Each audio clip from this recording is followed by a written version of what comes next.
Nu, Surski, kaip vertinate futbolo rinktinės laimėjimą prieš San Mandariną. Puikiai vertinu, aš skaitau, kad nugalėtojai yra nugalėtojai, nugalėjo, reiškia, nugalėtojai neteisiami.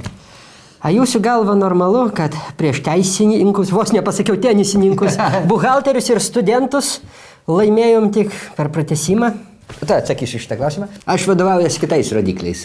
Gal futbolo mūsų meistrai norėjo tiesiog suteikti papildomų, taip sakant, džiaugsmo minučių mūsų sirgaliams. 30 minučių, taip sakant, nes galbūt ne visos skanduotės išskanduotas buvo, ne visos dainos subliautas buvo, ne visos beždžionių pamėgdžiojimo grimasos ir garsai buvo ištransliuoti.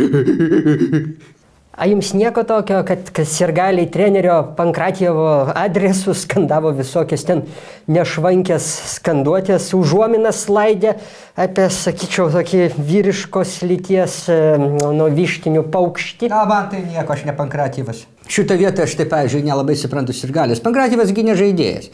Jis stovi prie aikštės linijos ir, nežaidžio ten, maigo savo išmanųjį telefoną, gal Facebookiną. Koks skirtumas, jeigu iš tos linijos atsistotų, pavyzdžiui, Šemberas, Bemberas ar Temberas?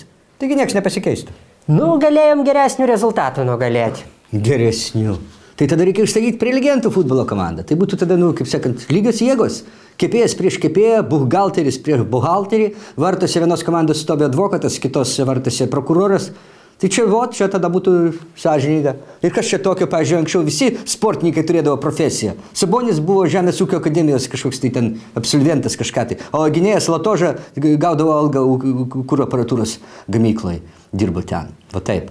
Tas perdėtas profesionalumas, kai nėra profesionalumo, yra toksai, tikrai perdėtas dalykas. Galėtų Pankratjevas vakarais dirbti taksistu, a dienom treniruoti mūsų futbolistus. Ir nieks... Futbolininkus! Atsiprašau. Ir nieks nevadintų minėtojo asmens vištinio, to paukščio vyriškos lyties atstovų.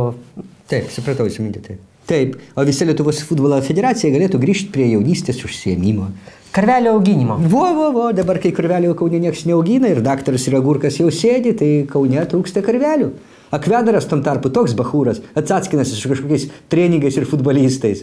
Juliu, baigtas nesąmonės, eik auginti karvelių.